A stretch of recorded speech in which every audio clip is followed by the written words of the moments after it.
নমস্কার। আজ আমি আপনাদের সামনে আমার একটি অনন্য অভিজ্ঞতা আপনাদের সাথে শেয়ার করব। এই অভিজ্ঞতা ভবিষ্যতে আপনাদের কাজে লাগতে পারে। আমার একবার ইচ্ছে হয়েছিল ব্যাঙ্গালোর শহরে একখণ্ড জমি কিনে একটি নিজস্ব বাড়ি তৈরি করা। যেমন ইচ্ছে তেমন কাজ। শুরু হলো জমি দেখার কাজ।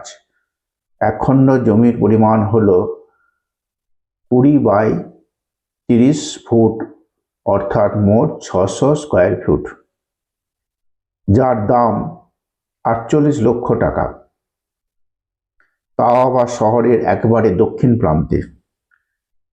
এই টাকাটা আমার সাধ্যের বাইরে, তাই ঠিক করলাম শহরের উপকণ্ঠে যেসব গ্রাম আছে সেই সমস্ত গ্রামে গিয়ে একখণ্ড জমি কিনে একটি নিজস্ব বাড়ি তৈরি করে বসবাস করব। আমার এই পরিকল্পনা ছিল 30শে সেপ্টেম্বর 2024 সালের পর। আবার জমি দেখার কাজ শুরু হলো। ইতিমধ্যে আমার সাথে পরিচয় হয়েছিল একজন স্থানীয় ভদ্রলোকের সঙ্গে, যিনি আমাকে বলেছিলেন SC/ST জমি না নিতে, কারণ সরকারি আইনে এটা অবৈধ। আরেকটি কথা বলেছিলেন, এখানে জমি সংক্রান্ত অনেক প্রতারণামূলক অভিযোগ রয়েছে, তাই ভালো করে দেখে নিয়ে ক্রয় করতে। আর বলেছিলেন জিপি এর কথা। আমি তাকে বলেছিলাম জিপি এর মানেটা কি? উনি বলেছিলেন জেনারেল পাওয়ার অফ অ্যাটর্নি।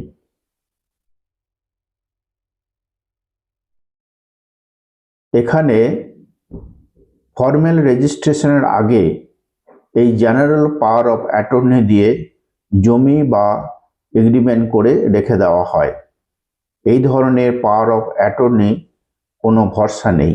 জমির মালিক যে কোনো সময়ে এই পাওয়ার অফ অ্যাটর্নিকে অমান্য করতে পারেন বা খারিজ করতে পারেন।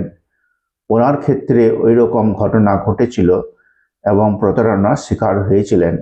সেই কারণে আমাকে উনি বারবার এই পাওয়ার অফ অ্যাটর্নির কথা বলে সাবধান করে দিয়েছিলেন। ঘুরতে ঘুরতে একদিন এমন একটি লেআউটে এসে নোটিশ বোর্ডে ফোন নাম্বার দেখে ফোন করলাম। ওপাশ থেকে ফোন ধরে উত্তর এলো, আপনি ওই গেটের সামনে অপেক্ষা করুন। কিছু সময় পর একটি যুবক আমার নিকট এসে জিজ্ঞাসা করলেন আমার রিকোয়ারমেন্ট কি। যাই হোক, সব কিছু বলার পর আমাকে একটি প্লটের সামনে নিয়ে গেলেন। Size 20 by 30 feet. তারপর উনি আমাকে তার মোবাইল ফোন থেকে ডিসি কনভার্সন সংক্রান্ত কাগজপত্র, ম্যাপ, সার্ভে নাম্বার, ওনারশিপ, স্থানীয় পঞ্চায়েতের পারমিশন কপি এইসব দেখালেন। প্লটটি পজিশন মনের মতো এবং দাম আমার সাধ্যের মধ্যেই। তাই ভাবলাম ঈশ্বর আমায় এবার স্বপ্ন পূরণ করতে চলেছেন। আমি তখন ওই যুবককে বললাম, এই জমির উপর ব্যাংকের লোন হবে কিনা। জিজ্ঞাসা করলাম কখন, কোথায় এবং কিভাবে এই জমি রেজিস্ট্রেশন হবে। সে বলল এখন হবে না, আপনাকে জিপিএ করে দেবো, পরে রেজিস্ট্রেশন হবে। শুনে তো বুকটা ছ্যাঁত করে উঠল। এটা এই বছরের মার্চ মাসের গোড়ার দিকের ঘটনা। আমি জিজ্ঞাসা করলাম কেন জিপিএ। আমি একেবারে সরাসরি ল্যান্ড রেজিস্ট্রেশন দপ্তরে গিয়ে রেজিস্ট্রেশন করে নেব। তারপর যা বলল সেটা আপনাদের বলি। এইসব গ্রামের দিকে লেআউটগুলি দেখছেন, এগুলো সব পঞ্চায়েত অনুমোদিত লেআউট, সব রেভিনিউ ল্যান্ড, বাংলা কথায় কৃষি জমি। আমি জিজ্ঞাসা করলাম বাড়ি করা পারমিশন কে দেবেন। উত্তর এলো স্থানীয় পঞ্চায়েত। আমি জিজ্ঞাসা করলাম কেন বিবিএমপি দেবেন না? উত্তর এলো, এই অঞ্চলটা বিবিএমপি লিমিটের মধ্যে, কিন্তু বিবিএমপির আন্ডারে নয়। ধীরে ধীরে সন্দেহ বাড়তে থাকলো। শেষ প্রশ্ন করলাম, কেন অফিসিয়াল রেজিস্ট্রেশন হচ্ছে না? শুধু সে বলল, সরকার 30 সেপ্টেম্বর 2024 থেকে রেভিনিউ ল্যান্ড রেজিস্ট্রেশন বন্ধ রেখেছেন। সরকারের আইন তো মানতেই হবে। আমি বললাম, অবশ্যই, ঠিক আছে, যখন রেজিস্ট্রেশন হবে তখন দেখব। এই বলে বাড়ির পথে রওনা হলাম। বাড়ি ফেরার পথে একজন স্থানীয় শিক্ষিত ইংরেজি জানা বেকার যুবকের সাথে দেখা। এই যুবকটি আমার ভাই কাম বন্ধুর মতো। আমার সঙ্গে দেখা হলে আমার শরীরের খোঁজ খবর নেয়, আমাকে স্যার বলে সম্বোধন করেন। আমি তাকে ব্যাপারটা খুলে বললাম। সেও আমাকে অনেক সাবধানবাণী শোনালো, কারণ সে আমাকে আন্তরিকভাবে ভালোবাসে। ভাই আমাকে আমার মোবাইল ফোন থেকে একটি অ্যাপস ডাউনলোড করে দিয়ে খানিকটা অপারেশন বুঝিয়ে দিয়ে বলল, যখন আপনি জমি সংক্রান্ত কোনো কিছু ইনফরমেশন নেবেন তখন আরেকটি অ্যাপস ডাউনলোড করে নেবেন। প্রথম অ্যাপসটির নাম হলো দিশাঙ্ক, দ্বিতীয় অ্যাপসটির নাম হলো ভূমি আরটিসি। এখানে ল্যান্ড সংক্রান্ত আপনি যাবতীয় তথ্য পাবেন। আমি বাড়িতে এসে দিশাঙ্ক খুলে সার্ভে নাম্বার পুট করে যা দেখলাম তাতে তো আমার চক্ষু ছানা বড়া। একটি আস্ত নালা মাটি দিয়ে বুঝিয়ে তৈরি করা হয়েছে প্লট, এবং ওই প্লটের বেশিরভাগ অংশ ওই নালার মধ্যে। নালা হলো সরকারি সম্পত্তি, যা একটি লেকের সাথে অন্য লেকের সংযোগকারী ব্যবস্থা। পরের দিন আমি গিয়ে ওই যুবকের সাথে দেখা করে বিষয়টা জানালাম। স্বীকার করে নিয়ে আমাকে বলল, আপনি এখন ওটা নিয়ে রাখুন, পরে আমি কথা দিচ্ছি যখন আমাদের লেআউট এক্সটেনশন হবে তখন আপনাকে ওটা চেঞ্জ করে দেব। ইতিমধ্যে আমি নিউজ পেপার নিতে শুরু করেছি। প্রায় প্রতিদিনই দেখি ল্যান্ড লেআউট ফ্রড সংক্রান্ত খবর থাকে। নিউজ পেপার পড়ে যেটুকু জানতে পেরেছি বা বুঝতে পেরেছি সেগুলি এখন আপনাদের কাছে তুলে ধরতে চাই। এই ধরনের গ্রামের লেআউটগুলি বেশিরভাগই town and country planning body যেমন বিডিএ, বিএমআরডিএ, রেরা ইত্যাদি দ্বারা অনুমোদিত নয়। গ্রামের কৃষিজমি ধ্বংস করে ব্যক্তিগত মালিকানায় হরেক নামে এইসব লেআউট ব্যাঙ্গালোর শহরের উপকণ্ঠে গ্রামের পর গ্রাম ব্যাঙের ছাতার মতো গজিয়ে উঠেছে। বিক্রি হচ্ছে দেদার, কারণ এগুলো মধ্যবিত্ত মানুষের সাধ্যের মধ্যে। শহরের চড়া বাড়ি ভাড়া এড়াতে এবং পলিউশন থেকে বাঁচতে ব্যাংকের লোন নিয়ে, স্থানীয় পঞ্চায়েতের অনুমোদন নিয়ে কোনো রকমে একটা নিজস্ব বাড়ি তৈরি বা অনেক সময় বাড়তি আয়ের জন্য ভাড়াও দিচ্ছেন। এই প্রসঙ্গে আরেকটি কথা আপনাদের জানিয়ে রাখি, শহরের সাথে এইসব গ্রামের যোগাযোগ ব্যবস্থা, রাস্তাঘাট খুবই উন্নত মানের। সস্তায় মুক্ত পরিবেশে এইসব লেআউটে থাকা অবশ্যই একটা মজা আছে। তাই শহর ছেড়ে অনেক মানুষ এবং এই সমস্ত লেআউটমুখী। রকেট গতিতে ব্যাঙ্গালোরের শহরের ও আশেপাশের অঞ্চলের শিল্পায়ন হচ্ছে, কর্মসংস্থান বাড়ছে। দেশের ও রাজ্যের বিভিন্ন প্রান্ত থেকে দলে দলে মানুষ ভিড় করছেন কাজের সন্ধানে। তাছাড়া চিকিৎসা ও পড়াশোনার জন্য প্রচুর মানুষ এই শহরে আসছেন। এনারা হলেন একটা ফ্লোটিং পপুলেশন। শহরায়নের বিপুল ঢেউ আছড়ে পড়েছে এই সমস্ত গ্রামে। এই সমস্ত মিলিয়ে ব্যাঙ্গালোরের জনসংখ্যা রকেট গতিতে বৃদ্ধি পেয়েছে। কৃষিজমি, লেক, জঙ্গল, পরিবেশ আক্রান্ত। তাই কর্ণাটক সরকার এই সমস্ত অবৈধ লেআউট রুখতে আপাতত কৃষিজমি রেজিস্ট্রেশন বন্ধ করে রেখেছেন। অন্যদিকে সরকার আইনের মধ্য থেকে বা আইন পরিবর্তন করে যে সমস্ত অবৈধ জমির উপর বাড়ি, ফ্ল্যাট ইত্যাদি রয়েছে সেগুলোর একটা সুরাহা জন্য পদক্ষেপ করেছেন এবং আইন পাস করেছেন। বৃহৎ বেঙ্গালুরু মহানগর পালিকে সংক্ষেপে বিবিএমপি, এখন সেটার নাম হয়েছে জিবিএ অর্থাৎ গ্রেটার বেঙ্গালুরু অথরিটি।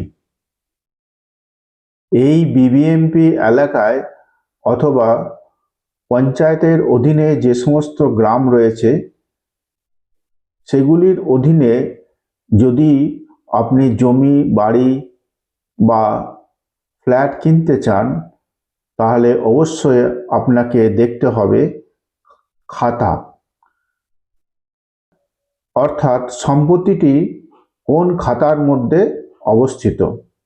এখানে খাতা রয়েছে এ খাতা, বি খাতা, ই খাতা এবং পঞ্চায়েত খাতা। খাতা হলো একটি গুরুত্বপূর্ণ নথি যেটি রাখা আছে বিবিএমপি অফিসে অথবা পঞ্চায়েত অফিসে, যেখানে সম্পত্তির ট্যাক্স পেমেন্ট এবং মালিকানার বিবরণ ইত্যাদি। এই খাতা হলো সেই প্রপার্টি যেটি নিশ্চিত করে জমির আইনগত মালিকানা এবং ট্যাক্স পেমেন্ট সংক্রান্ত বিষয়ে অবস্থান। এই খাতা সম্পত্তি রেজিস্ট্রেশন থেকে বাড়ি করার অনুমতি, লোন এবং কারো কোনো আইনগত এগ্রিমেন্ট করতে হলে এই খাতা দরকার পড়ে। এবার আপনাদের খাতা সম্পর্কে বিশদে বলি। এ খাতা বিশিষ্ট সম্পত্তি হলো সব দিক দিয়ে এর বৈধতা রয়েছে। আপনি এই সম্পত্তি কেনাবেচায় কোনো অসুবিধা নেই। এই সম্পত্তি স্বচ্ছ, বৈধ এবং ক্লিয়ার টাইটেল সম্বলিত। বি খাতা সম্পত্তি হলো সেমি লিগ্যাল। এই ধরনের সম্পত্তির কেনায় কোনো সরকারি ব্যাংক লোন দেয় না, সরকারি অনুমোদিত সংস্থা বাড়ি করার অনুমতি দেয় না, জমি বা বাড়ি হস্তান্তর করা যায় না এবং একটা আইনগত ঝুঁকি থাকে। এই খাতা প্রদান করা হয় শুধুমাত্র ট্যাক্স নির্ণয়ের জন্য ও প্রদানের জন্য। যেমন ধরুন, কোনো ব্যক্তি রেভিনিউ ল্যান্ডের ওপর কোনো ডিসি কনভার্সন ছাড়াই অথবা বিল্ডিং প্ল্যান ছাড়াই অনুমোদন না করিয়ে অথবা সরকারি খাজনা প্রদান না করে বাড়ি করেছেন, সেই ক্ষেত্রে কেবলমাত্র ট্যাক্স নির্ণয় ও প্রদানের জন্য বি খাতা ইস্যু করা হয়। বর্তমানে সরকার নতুন আইন করে এই বি খাতা সম্পত্তিকে একটা বৈধতা দেওয়ার ব্যবস্থা করছেন।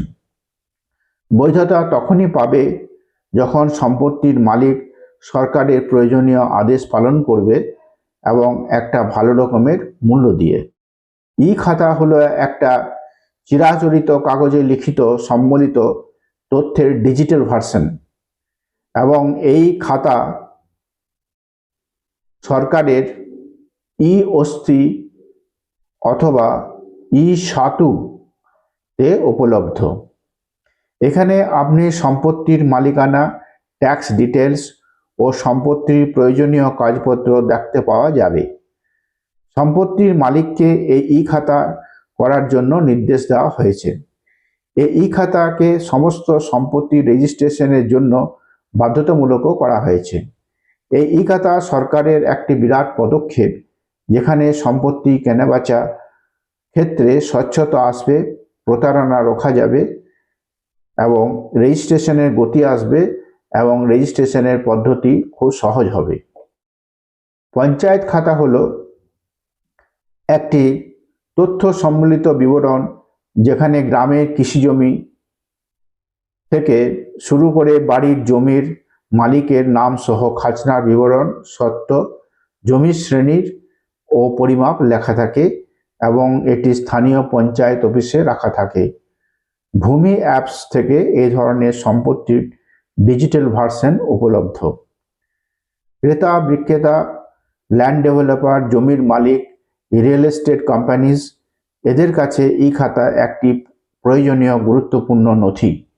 তাই এই খাতা পাওয়ার জন্য প্রয়োজনীয় কাগজপত্র দিয়ে অনলাইন অ্যাপ্লিকেশন অথবা সরকারি অনুমোদিত প্রোগ্রামে অংশগ্রহণ করে উক্ত নথিসহ আবেদন করতে হয়। এখন আপনাদের সামনে রাখছি ই খাতা আবেদনের জন্য যে সমস্ত ডকুমেন্টস প্রয়োজন। 1. Register property deed. 2. SAS property tax receipt, BESCOM meter number, GPS coordinates, photo of the property, Aadhaar card copy, encumbrance certificate EC, khata certificate, building plan approval, DC conversion certificate যদি এটা রেভিনিউ ল্যান্ড হয়। প্রপার্টি রেজিস্ট্রেশনের ক্ষেত্রে ই খাতার সাথে release did প্রয়োজন হয়। কর্ণাটকে সম্পত্তির উত্তরাধিকার আইনে পুরুষ সন্তানের পাশাপাশি মহিলা সন্তানরা সম্পত্তির একটা অংশ পান। ভবিষ্যতে আপনার কেনা সম্পত্তির উপর আর কেউ দাবি না করতে পারে, তার জন্য এটা। জুলাই 2025 নতুন নিয়মে ছোট প্লটের উপর বাড়ির জন্য কোনো OC বা CC লাগবে না। OC মানে হচ্ছে অকুপেশন সার্টিফিকেট আর CC মানে হচ্ছে কমপ্লিশন সার্টিফিকেট। নতুন নিয়মে ক্রেতাকে ফ্ল্যাট বা জমি হস্তান্তরের পূর্বে বিল্ডার বা জমির মালিক প্রত্যেক ফ্ল্যাট বা জমির প্রথমে নিজের নামে ই খাতা করিয়ে তারপর ক্রেতাকে ফ্ল্যাট বা জমি রেজিস্ট্রেশন করতে হবে। এটা বাধ্যতামূলক করা হয়েছে যাতে করে ডেভেলপারের উপর দায়িত্ব বর্তাবে এবং সে সুনিশ্চিত করবে যে সমস্ত সম্পত্তি ডিজিটালি নথিভুক্ত করা হয়েছে এবং সেটা করা হয়েছে সমস্ত আইন মেনে। এখন প্রশ্ন হলো, যে সমস্ত লেআউট বা বড় বড় হাউজিং প্রজেক্ট কৃষি জমির উপর বা কোনো অবৈধ সম্পত্তির উপর গ্রামের পর গ্রাম বা শহরে গড়ে উঠেছে এবং তাদের ইতিমধ্যে বি খাতা প্রদান করা হয়েছে, তাদেরকে কিভাবে ই খাতা দিয়ে রেগুলারাইজ করবেন, সেটা সরকারের কাছে একটা বড় চ্যালেঞ্জ। মোদ্দা কথা হলো, এখন থেকে ই খাতা না থাকলে জমি, ফ্ল্যাট ও বাড়ি কেনাবেচা ঝুঁকিপূর্ণ। সরকার ই খাতা ব্যবস্থাকে ঐচ্ছিক না করে বরং এটিকে আইন বলে ম্যান্ডেটরি করা হোক। আরেকটি তথ্য দিয়ে আমার এই প্রতিবেদন শেষ করব, তা হলো রেভিনিউ ল্যান্ড রেজিস্ট্রেশন এখন বন্ধ আছে।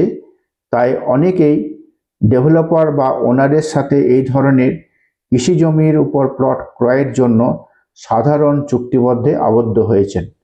কর্ণাটক সরকার কৃষি জমির উপর এই ধরনের ফাটকা কারবারি রুখতে একাধিক ব্যবস্থা গ্রহণ করেছেন এবং সরকার জমি অধিগ্রহণ করে বিডিএকে দিয়ে প্লট বা বাড়ি বানিয়ে জনসাধারণকে বন্টন করার ব্যাপারে উদ্যোগী হয়েছেন। এসব সত্ত্বেও সবথেকে ভালো হয় সম্পত্তির কেনাবেচার সময় একজন লিগ্যাল এক্সপার্টের পরামর্শ নেওয়া, কারণ আপনার কষ্টার্জিত টাকা যাতে নষ্ট না হয়। ধন্যবাদ। ভিডিওটি ভালো লাগলে অবশ্যই লাইক ও শেয়ার করুন।